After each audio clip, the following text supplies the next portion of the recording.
First, I took up archery. Ow! Sorry, Mr. Spectator Guy. Hey, it's because I have breasts. Archery is very difficult with breasts. It's in, Greek mythology. And then I took up fencing. Sorry, Mr. Referee, who wasn't wearing a protector. Help me into some house, Benvolio, or I shall faint. A plague of both your houses! You mean both my breasts, right? I'm really, really sorry. It's just very hard to fence accurately when you have breasts. He's dead. He can't hear you. They have made worm's meat of me. I have it, and soundly too. Your houses! Breasts! Oof, now he's totally dead. I played Mercutio in '97 at the Little Theatre of Manchester opposite Mike Ziska. The critics called my performance. Right. Stab him again. So then I took up tennis. Ow! Sorry, ball boy. Ooh, your eye hanging out of its socket. It's very Beetlejuice. Hey, it's because of my breasts. You people just don't get it. Would you like to hear a show about the special challenges that breasts create for athletes? Yay! Well, maybe. All right, then let's do this. And now he was banned from the '76 Olympics for his impure thoughts about Shirley Babashoff. Colin McEnroe. You had to be there. And I couldn't help myself. But yeah, we are going to talk about breasts in sports today. It's something that until quite recently there just wasn't that much journalism about. The people responsible for there being some journalism about it are with me today. In studio is Megan Greenwell, senior editor at ESPN, the magazine. And down the line with us in Los Angeles, in the studio there, is at KPCC, is Amanda Hess. But you're not going to meet them for just a second. You've already met Amanda once. She's been on our show before. More than once. But first, what we're going to do eventually is, in a more serious way than you just heard, talk about the ways in which breasts actually can impede. They don't necessarily have to, completely impede, but can impede athletic performance, and the things that athletes do in order to cope with that, or don't do in order to cope with that, and the ways in which it sort of even kind of affects sort of self-selection by athletes in terms of what they compete in and how they compete. Anyway, there are many stories to be told there, but we sort of thought before we kind of got there, it might make some sense to set the stage a little bit. And so we thought, who better to set that stage than Florence Williams, author of Breasts, A Natural and Unnatural History, which won a Los Angeles Times Book Prize earlier this year. Florence Williams, welcome to the show. Hi, thanks for having me. So just to sort of begin, I guess I hope we don't have to explain to people what breasts are, but it might even be worth talking about, as you do in your book, what breasts are really made of. I think people think they know, but they don't. So maybe it is fair to ask, what is a breast? Well, it's a good question because I think people tend to think of breasts just visually. Mm-hmm. They like to look at what they look like, but they don't actually know very much about how they work or, how they evolved. So breasts are primarily made up of fat and the mammary gland, so glandular tissue, and then also collagen or connective tissue. And everything about the breast is really designed one way or another for feeding an infant. And your book actually talks a lot in a way that we don't even have an inkling of time to go into and about the ways in which breasts, because many of the things that are good about breasts are bad about breasts. Many of the qualities that make breasts an incredibly effective way to feed an infant also pose dangers to the owner of the breasts. But just to sort of skate past that, although people absolutely should read this book, and you'll be surprised at what you find out. We're talking about Breasts, A Natural and Unnatural History by Florence Williams. But, another thing that's happening, Florence, is that breasts seem to be getting bigger. Women seem to arrive at puberty sooner, and cup sizes by bra manufacturers are going into a scale that was completely unthought of in the past, unimagined in the past. What's that all about? Does anybody know? Yeah, that's right. Modern life has kind of changed breasts in some interesting ways. And the two things you just mentioned, that breasts are getting bigger and also that they're arriving earlier in younger and younger girls, both of those things are believed, at least partly attributable to the Western diet. Our bodies are just getting bigger everywhere. And it's true of men, too. Even men are getting breasts that are bigger than men used to get. So a lot of it has to do with diet. And then also the breasts are filled with hormone receptors. And for better or worse, many of the industrial substances in our world actually mimic estrogen. And so it looks like there may be some interaction there with these estrogenic molecules telling our breasts to grow and to grow sooner than they otherwise would. You know, your book, you get into a lot, as we're saying, of the biology of breasts. But obviously breasts exist in that way, and they don't exist independently of sort of human social interactions and human aesthetics.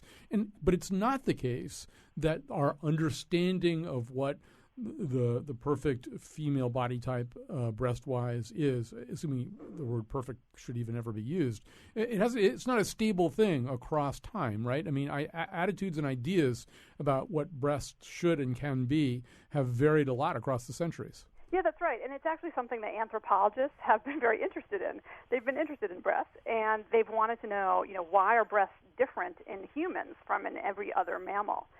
Which they are. Humans have breasts, that grow from the age of puberty, and then we have them our entire adult lives. Whereas other primates only have breasts, really these swellings on their chest while they're lactating, and then they recede. So people have been asking, why is that? And a lot of anthropologists think, well, it's because breasts are this, they must be a signal for men, and sort of like the peacock's tail. But then a lot of other women, especially in the field, have come to disagree with that because they say, look, unlike the peacock's tail, the breast actually serves a biological purpose, and that's to feed infants. And the reason that they're big and sort of filled with fat, are because of the unique requirements of the human infant. So it's kind of an interesting debate. It is an interesting debate. I remember Ernest Becker, the anthropologist, talked about how in most animals, erotic cues are arbitrary and kind of, it's like a yellow stripe on the back of a snake or something, or as you say, a peacock's tail, which is a completely useless thing. It doesn't do anything except create maybe sort of a visual sign, hey, I'm over here. You mentioned preferences, which do change. I think that some of these anthropologists would like to think that all men, for example, like big breasts, and we're certainly living in this myth, kind of this mythology today that bigger breasts are sort of better. But if you actually do the surveys, not just in the U.S., but even across cultures, you see there's actually tremendous variety in preferences among men. Some men like small breasts, some men like medium breasts, and some men say, you know what, I'm actually not really a breast guy. Well, one sort of armchair theory about all this too is it's kind of I'll compare it to my neighbor Ed, who used to say that if what we think of as the perfect lawn, the perfectly manicured green fescue is what occurred naturally, nobody would want it. They'd want what we think of as weeds now. And it does seem to me, if you look across history, the thing that you can't have, the thing that is less frequently occurring is sort of the thing that people want. And that's often the case erotically, too. I mean, if you look at the time of Titian, and Rubens, where you have these paintings of these large-breasted women, probably, because of nutrition and availability of food and stuff like that, that was probably a rarer occurrence. And I wonder today, now that, in fact, there are bra manufacturers making KKK cups and even L cups, whether we might be getting ready to revert back to an appreciation of the more kind of athletic-looking, smaller breast size. Well, I wouldn't be surprised because those fashions and preferences really do change, frequently every couple of decades, it seems like.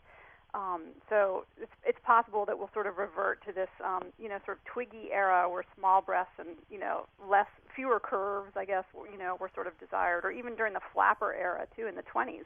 The fashions were sort of about not having hips. And then, of course, with Hollywood and Mae West and Marilyn Monroe, things just change, and it's kind of fun to watch it. All right. Well, we're going to take a break, and we're going to add our two sports journalists to this conversation, Amanda Hess and Megan Greenwell. Florence Williams will be with us. We're going to be talking about all kinds of things, including the aesthetic question won't entirely go away, and we will also come back to the subject of sports bras. But first, we're going to talk about just what happens when you step on the field of play with whatever breast size you've got. It's whatever rings your bell. It's a fact of common knowledge that you can't deny. Movies in the eye of the beholder.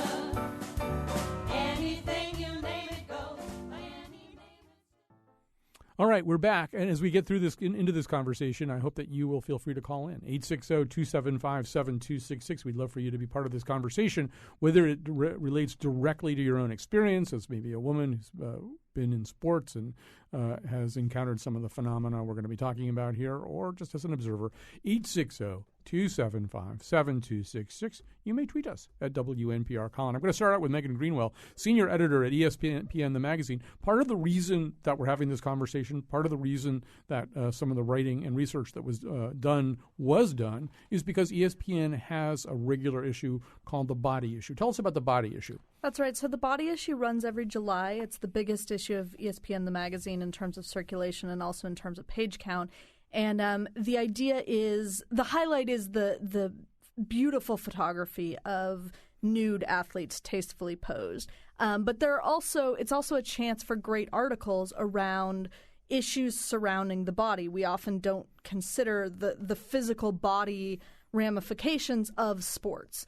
And so this story was part of a line of stories of biology, truly biological stories about athletes. Had the biological stories in the past been more pertaining to male athlete issues? Typically, yeah. We had one on butts, which both men and women have, but it did focus mostly on men. Mm-hmm. And then the other story was very male specific. Okay. You don't have to paint a picture for us. We get it. And we should say also that you yourself have been an athlete and have encountered, was that part of it, the fact that you were a nationally ranked fencer? Yeah, that was part of the idea for the story, was I had some familiarity with how this works, certainly not on an Olympic level, but I was a nationally ranked fencer. I knew how one's breasts could get in the way, and it struck me as an interesting topic that no one else had covered. When you say that you knew that, was that sort of just a commonly accepted thing among, I don't even know too much about how fencing works, and I know even less about how women's fencing works. I don't know. Is that whole idea kind of built into the world of women's fencing, that your breast can be in the way, can be an impediment, can be a problem? I don't remember ever talking about it with teammates or competitors, but I would be surprised if other women, particularly women whose breasts are a little bit bigger, didn't have the same experience I did. In fencing, you wear a heavy plastic protective chest plate, and so you can't even smush your breasts down quite as much as you can in running, because it's actually built out around them. So it can definitely get in the way, like I say, particularly if you're a little bigger.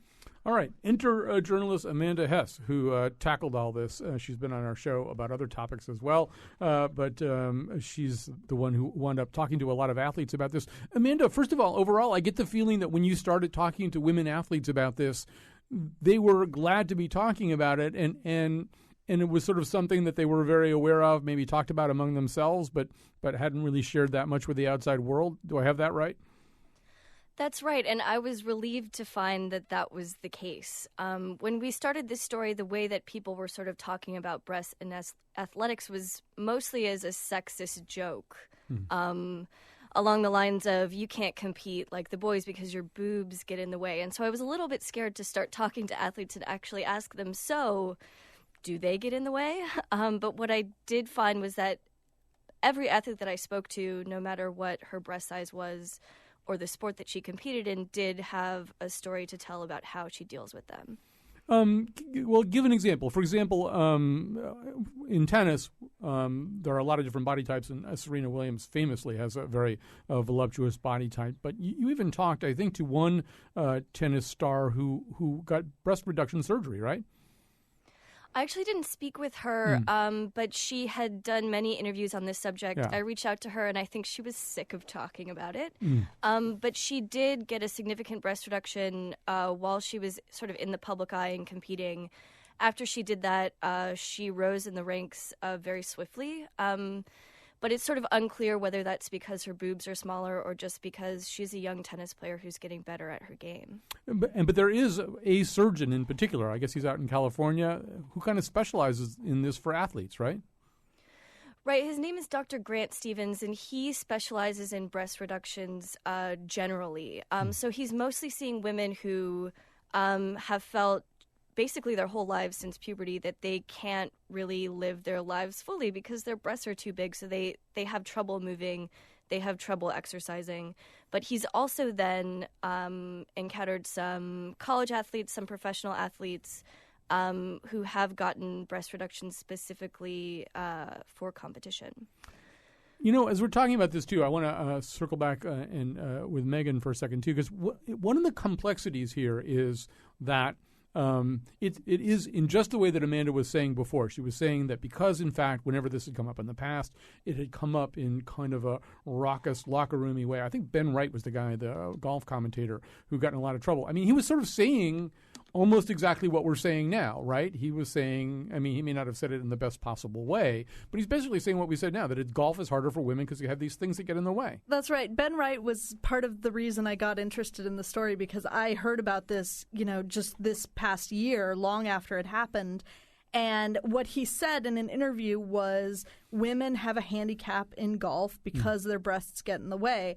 And he said a variety of other way more inflammatory things, and so he was fired. But yeah, he may have had a point. And there is a golf coach, maybe more than one, but there was one particularly that we mentioned in the article, who actually teaches women a modified swing to get around their breasts. Because if you think about it, in a golf swing, when you're a little leaned over and your arms are in a triangular shape, they really do physically get in the way. By the way, if you want to be part of this conversation, as I said before, 860-275-7266, 860-275-7266. And just to stay with that for a second with you, Megan, I sense, just doing some of the reading again, is for ESPN, the magazine, this has been a complicated path to tread. There was one article on Candace Parker when she got pregnant, and it was sort of about her new body, but also got into the whole subject of what her breast size was at this point, how that was going to affect, how that was affecting her game, what kinds of adjustments she had to make. And there was a certain amount of pushback about that article, right? Yes, and it can inherently feel a little lecherous when a publication, particularly one that generally covers men and where, frankly, most of the readers are men, is covering the physiology of women. It's very tricky territory. But I think we did it. I'm proud of how we did it. I think we did it in a sensitive, nuanced, complicated way. And we got several tweets after the article came out saying, well, you would never say this about men's anatomy, like talk about how men's anatomy gets in the way of their performance. And it gave me great pride to be able to respond to each of those and say, well, actually, here's the article from 2 years ago. So... All right. So, and we do have some people calling up here. We're going to get to the calls in just a second. I just want to come back to the idea of, the notion of breast reduction for athletes. And since we do have Florence Williams here still on the line, I think this is sort of something that you looked at in connection with your book on breast, a natural and unnatural history. Not necessarily in an athletic context, but the sort of maybe ratio between women who are getting breast enhancement versus breast reduction. Yeah, I think there's this assumption that most of the breast surgeries out there are augmentations. And in fact, most of them are. About 300,000 women a year get boob jobs. And actually that number is higher now than it's really ever been before. However, there are also 100,000 breast reductions every year. And some of those are in men. Most of them are in women. So there are a lot of women out there who, for a variety of reasons, do want smaller breasts. And just anecdotally, among the people I interviewed for my book, and of course everyone talks to me about their breasts when they talk to me.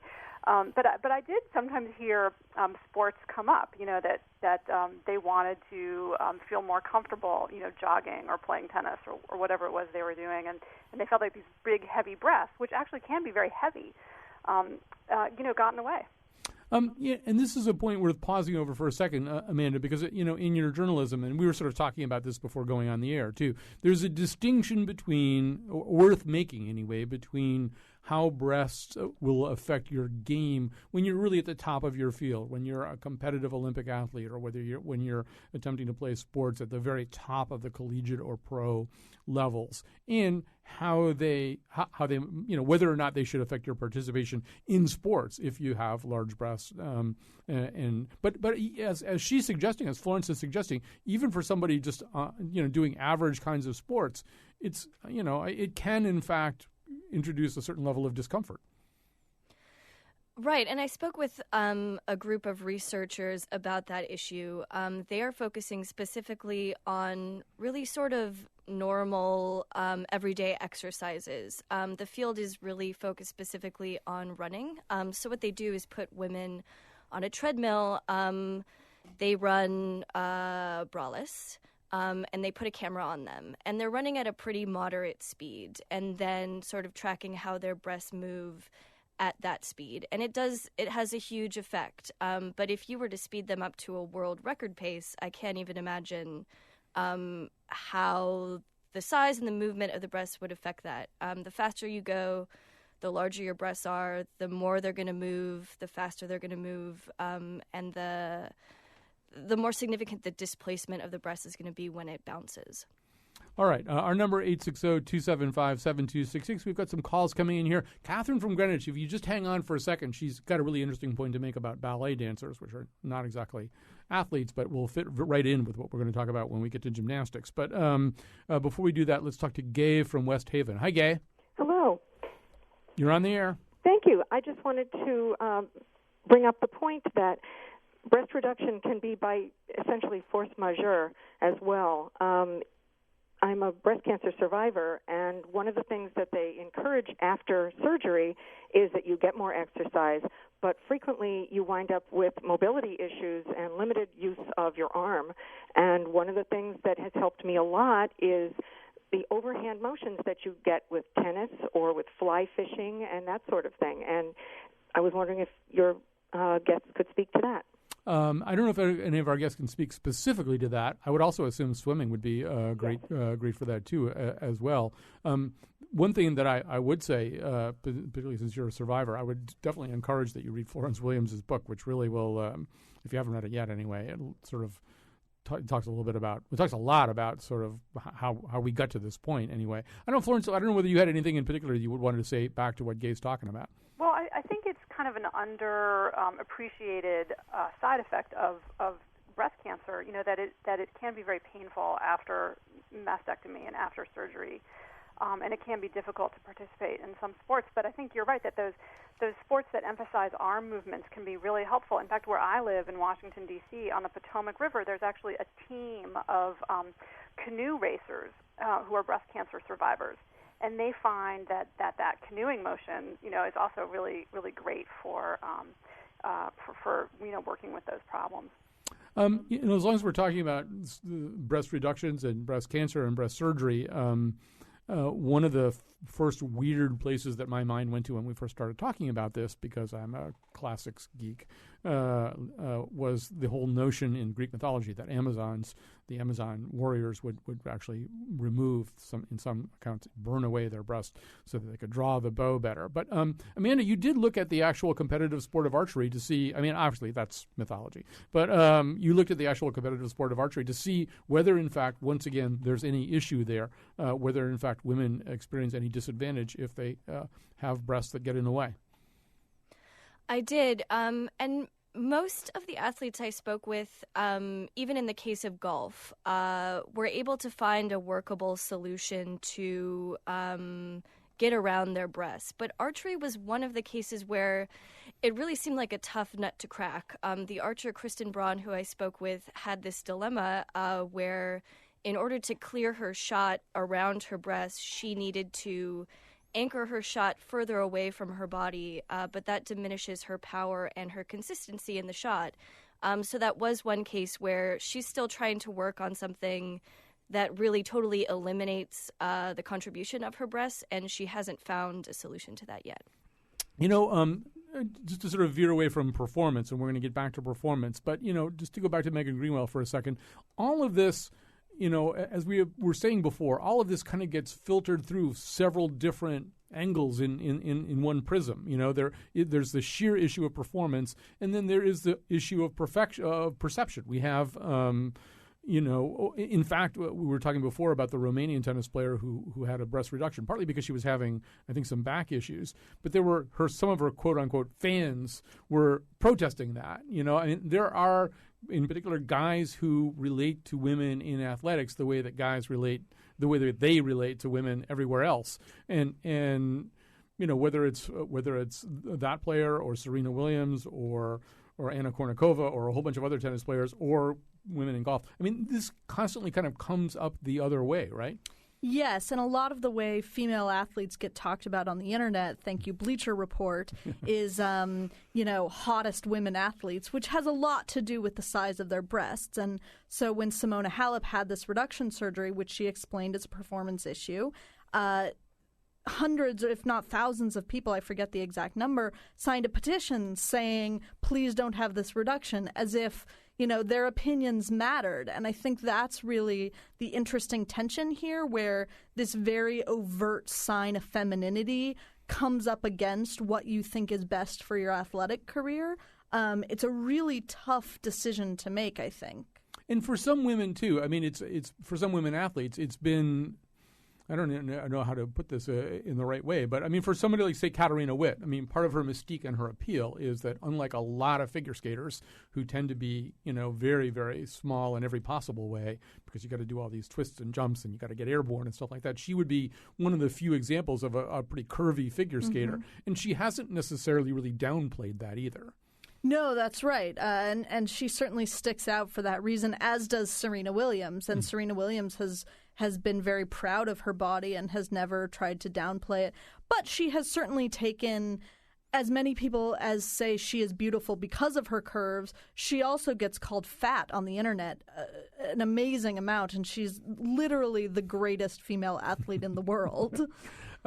If you want to chime in on this conversation, 860-275-7266, 860-275-7266. And Amanda Hess, another part of this also is that notion of it's kind of coming from the opposite side, the notion of accepting who you are. And I think I got this from your article, but it could have been somewhere else, that when Simona Halep, the Romanian tennis player, had the reduction, or somebody was having a reduction, and I think it was a woman volleyball player from somewhere else kind of came forward and said, it's sort of not exactly objected to it, but said, let's not send a message to a generation of women athletes that they need to get breast reductions or not have breasts or not compete because they do have breasts. Let's send the opposite message that, that they can compete no matter how they're built.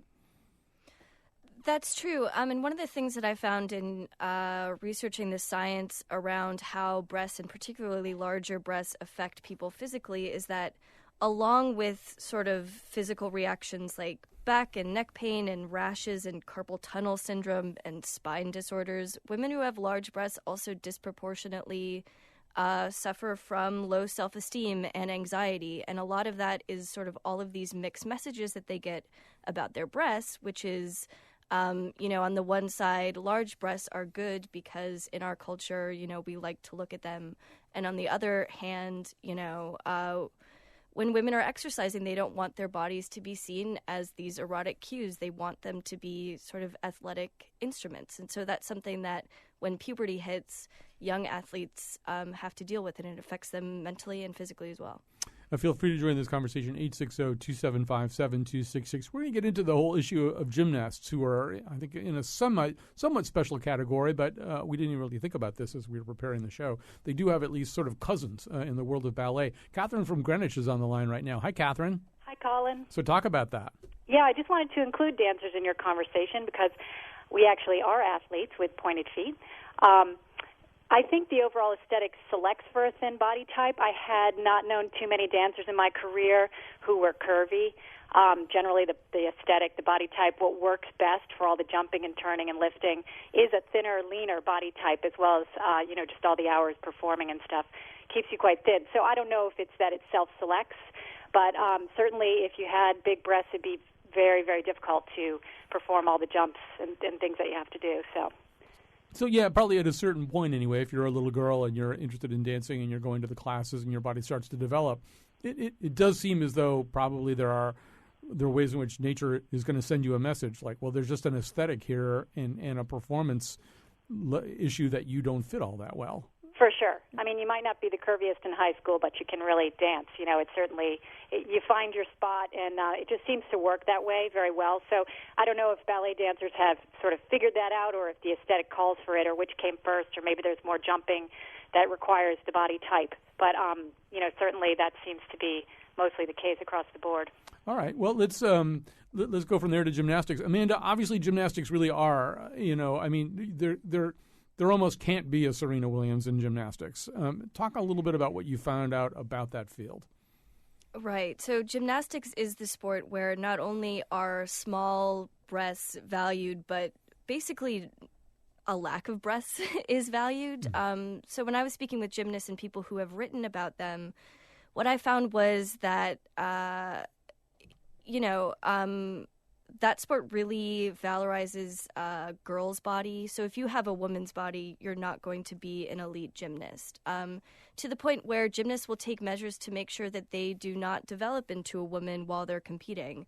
Women have starved themselves, overtrained, in order to prevent puberty from hitting. And then, these elite gymnasts will compete until they're sort of out of the game, and then they'll hit puberty much later than most teenagers. They'll be hitting puberty at 18, 19, 20, which can be a physically and also an emotionally bizarre experience for these women. Megan, I found myself thinking about that even when the gymnastics championships were here in Hartford recently, that, I increasingly have this very ambivalent, although probably not ambivalent enough, relationship with NFL football. Like I've gradually started to realize that it's kind of morally indefensible on it, on any kind of rational level. But unfortunately, I'm not all that rational about NFL football, so I continue to like it. But, even I'm thinking about that with the gymnastics, and we had Bella Caroli here in town, and in a way, I look at that, and I look at the things that she's talking about, and for sports fans and sports journalists,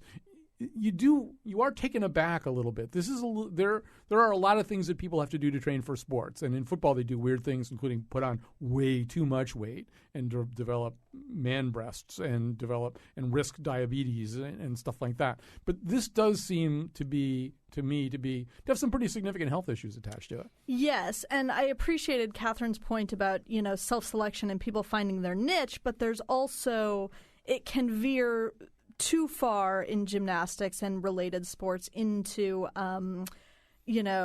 the coach selecting, particularly, the hard-driving gymnastics coach stereotype that Bella Caroli, I feel like, fits very well, where Dominique Moceanu, who was, the pixie star of the 96 Olympic team, she was 14, and she had the body of a child much younger than 14.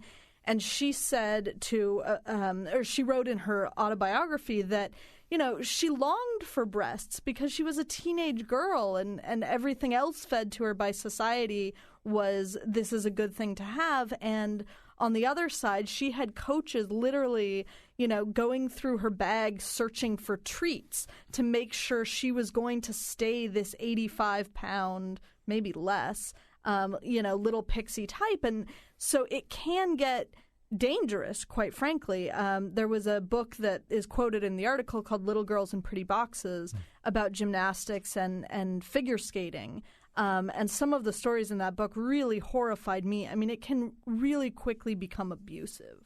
Florence Williams, as you're listening to this, and Florence Williams is the author of Breast, A Natural and Unnatural History. It does seem as though we're almost at this really schizoid moment where if I were a young woman, I'd be saying to the rest of the world, make up your mind. On the one hand, we have this aesthetic, and it is an aesthetic in ballet too. I hadn't thought about it that much, but you're just not going to be the Venus of Willendorf and then go off and do you're probably not even going to be Venus Williams and go off and do ballet or gymnastics.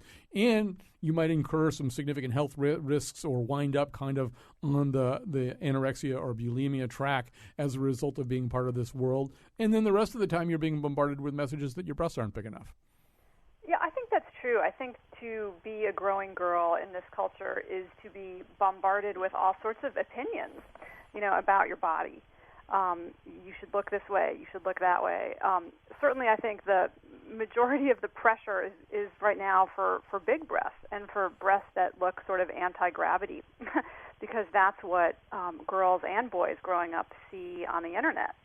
I saw a statistic somewhere that, before a child reaches the age of 16, he or she has seen something like, thousands of pictures of naked breasts on the internet. And of course, now we know that many of those images are fake. I mean, they're either photoshopped or they're surgically enhanced.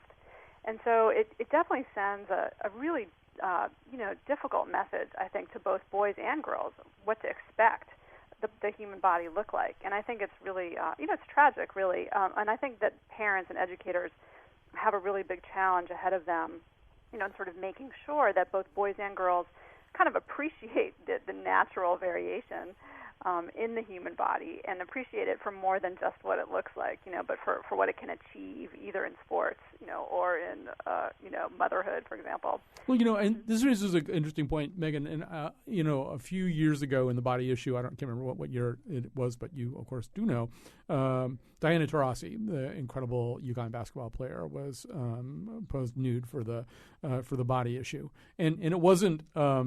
First of all, she looked fabulous. Second of all, her breasts were not exposed. Not that I stared at this picture for hours, but my recollection is she's kind of curled, to almost kind of a fetal shape or something like that. So it wasn't, exploitive in that way. But, Diana Taurasi wouldn't be an example necessarily of somebody who leaps into mind as somebody who's going to be besieged by offers to pose nude for Playboy, which a number of professional women athletes have done. And I'm wondering, was ESPN trying to send a message that, okay, here's this other body type that's a very athletic body type, not a super voluptuous body type, but it really can look really great, and so here's another aesthetic for you to think about. Yeah, to its credit, the body issue has always been about valorizing all types of bodies. It's still limited because it's all types of athletes' bodies, so they're still going to fit a mold to an extent, but it really has been everyone from Serena Williams to Diana Taurasi to, on the men's side, this year we had a 72-year-old Gary Player with all of his wrinkles and everything, just proud of who he was. We had a sumo wrestler a couple years ago. And so, yes, I think we've been unabashed about saying that people have different types of bodies, even elite athletes have different types of bodies, and let's celebrate all of them. We're getting a lot of tweets about areas that don't fall into the world of sports, but really do sort of fall into the area we're talking about. Naomi tweets, not a sport, but also guitar playing. I wear my sports bra to band practice. Naomi also tweets, backpacking, 20-plus pounds smushing my parts. Even women-specific gear isn't that great. What we're going to do is we're going to take a break because that kind of leads us into the area of bras and sports bras and stuff like that, which is a whole other conversation, and also the problems of women athletes who've had wardrobe malfunctions, sometimes because somebody handed them the wrong thing to wear. Amanda's got some stories about that when we come back.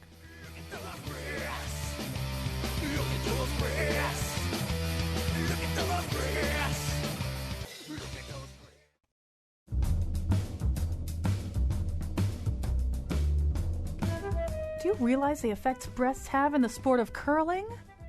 Me neither. But if either one of us listening to the show knew what curling was, I guarantee we'd be appalled. Today's show was produced by Patrick Scahill, Betsy Kaplan, and me, with help from our intern Garrett Argian as Connolly. The part of Bill Curry was played by Kelly Schumacher. On tomorrow's show, we're telling tales of roommates. And now, back to Colin. I'm looking forward to that roommate show because so far this week we've done the asexuality movement and breasts in sports. So could we do like a show that's just not a freaking minefield? Can we do one where I'm not constantly worried I'm going to say the wrong thing? All right. If you want to call up and say the wrong or right thing, our number, and we're running out of time for you to participate. We do have Maria from Manchester, some other people calling up right now, but 860-275-7266. 860-275-7266. With us, Florence Williams, author of Breast, A Natural and Unnatural History. And with me in studio, Megan Greenwell, a senior editor at ESPN, the magazine. Amanda Hess, freelance writer based in Los Angeles, is out there in Los Angeles at KPCC's studios. And we're going to talk a little bit now about sort of bras and sports bras. And Amanda, actually, your article begins with a mixed martial arts bout in which one of the mixed martial artists gets out there and realizes that she has two jobs. One of them is to contain the aggression of the fighter who's trying to hurt her, and the other one is to manage her actual breast. Tell us a little bit more about that story. So Ronda Rousey, who is the best known and probably the best female MMA fighter around right now, basically got the UFC to change its policy on not allowing women to fight in its league. So last February, Ronda Rousey fought another fighter named Liz Carmouche.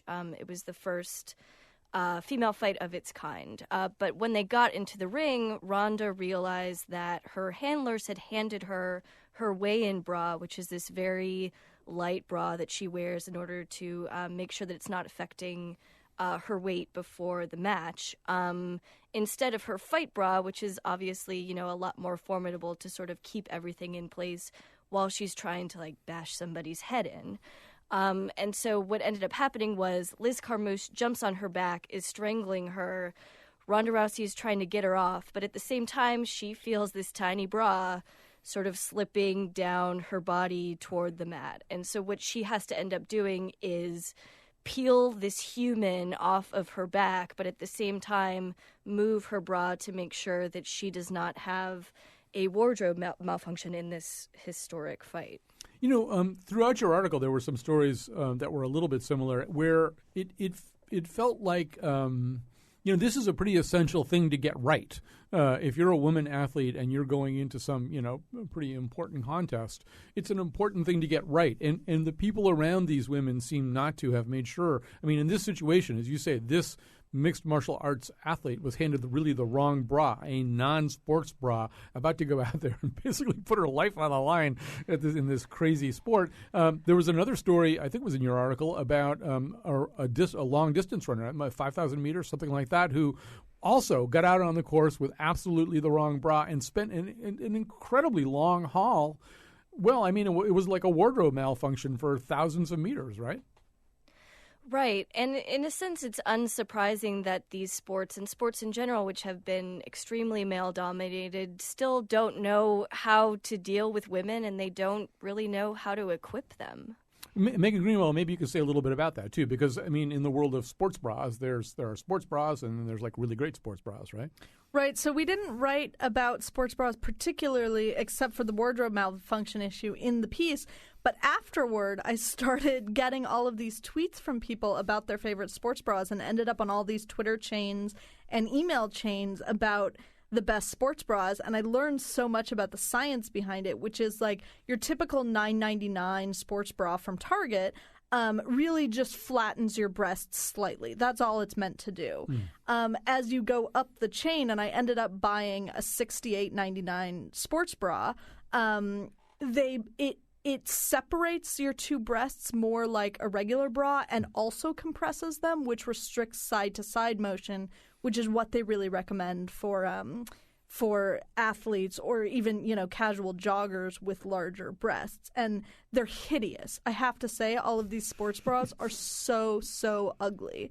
But, and none of them are perfect. I spent nearly $70 on this one, and it's still not amazing. But they certainly do the job a little better than the $9.99 Target version. Yeah, and I mean, at that point, really, if I was out there with Gina Carano trying to kick my head in, I would wear the best sports bra I could find. Sure, you'd wear... I'm wearing it right now, in fact. Right, you'd wear the effective but hideous sports bra. Florence Williams, as long as we have you here, we're having a conversation that just didn't exist for most of the history of the human breast. I mean... you could say maybe give us a quick sense of the history of the bra. But, the sports bra, I know from reading Amanda's article, doesn't even come into existence until 1977. I mean, nobody cared about stuff like this, right? Right. It's true. And I think you really see a change when women got access to engineering and to high-tech materials. High-tech materials really changed the whole, manufacturing industry for lingerie. Once you had stretchy materials and materials like nylon, suddenly you could sort of use interesting cone formulas. It's sort of advanced engineering, really, to come up with bras that work well. All right, let me grab a call here from Maria in Manchester. Hi, Maria. Hi, Colin. Thank you so much for doing this show. I'm Sure. just old enough to have missed out on Title IX, but I was a promising ballerina and had my career totally squashed, no pun intended, at age 14 because I became too curvy. What I wanted to address is women who are not professional athletes and their the effect of large breasts on life and their health in general, such as neck pain, back pain, shoulder pain from the straps, underwires that impede digestion and breathing, how uncomfortable large breasts are, how difficult it is to find clothing, bathing suits, and how utterly humiliating it is to get patted down in an airport because you have so much metal in your bra that you set off the alarms. Oh, dear. Florence Williams, this all sounds like something you could react to a little bit. Well, I'm happy to say I think that this is changing a little bit, with the bra technology we've mentioned. I've heard from women who have large breasts that I don't, but that things have gotten better, and that with the right kinds of bras now, you really can be much more comfortable and have some relief, from that back pain and neck pain. This is the first story I've heard about setting off metal detectors, so I'm sorry that's happened. That does sound bad. We have a little bit of time left. There's something going on with that phone here. Let me just click it off here. Our number, 860-275-7266. 860-275-7266. Amanda Hess, I sort of skipped past this, but it's sort of an interesting story in terms of the kinds of double binds that we're talking about here. I seem to recall in your article also a description of an athlete. I think it was a hurdler, somebody who actually got breast augmentation or enhancement and then really kind of discovered in terms of her sport, I guess kind of unsurprisingly, that was kind of a bad idea. Right. So this happened in 2008. An Australian herder named Jenna Rawlinson received breast implants, and then she quickly had them removed. And this is another one of those cases where it was her feeling that maybe she was letting her country down, is what she said, by competing with these breast implants. But the science is not totally there as to whether, that extra weight was what was really keeping her times down, or if she's just getting a little bit older as a runner. But for her, it was worth it to get them removed.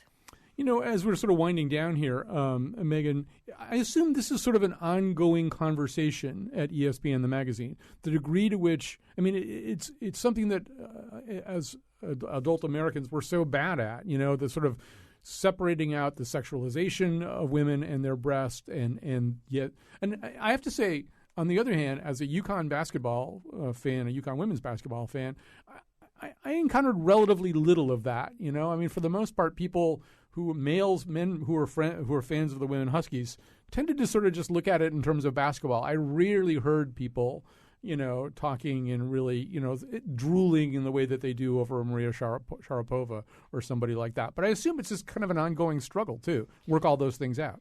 Yeah, it definitely is, and nobody wants to be seen as lecherous. And I think the advantage we have, people think of ESPN as sort of a bro zone. The advantage we have is, more than half of the magazine's staff is female. Mm-hmm. More than half of the senior editors who do most of the frontline editing and come up with most of the story ideas are female. And so, it's one of those things where, like, the particular story about the very male anatomy, it is great to have a male reporter and a male editor dealing with that. And the particular story about female anatomy, it was really great to work with Amanda. Neither of us have obviously been Olympians, but we both have had breasts for, a couple of decades and have some idea of what it's like to deal with that. All right, one last quick call from Louise in Rocky Hill. I think she wants to make a sports bra recommendation. Either that or a sports bar recommendation. It could have been a typo. Hi, Louise. Both. I'm not an athlete, but I am rather large-breasted, enjoy the gym very much. I'm there a lot. I bike, I kayak, and it has always been an issue for me to find a well-fitting bra. So it's an issue that I think that might affect many women to feel comfortable in the gym, to feel comfortable out and about in the park and so forth. Title IX, catalog Title IX, offers some excellent support. I agree that if you were to wear them out in the gym without a shirt on, they're not that pretty. They could be kind of ugly and Can you get them for less than $70? No, they're up there. You're going to pay for it. All right, listen, we're all out of time. Thanks so much. I was trying to see if I could save Megan some money, but that's not going to work out. All right, so thanks so much to our great guests today, Florence Williams, Megan Greenwell, Amanda Hess, and we'll be back tomorrow with something that will not make my palms sweat. I love you,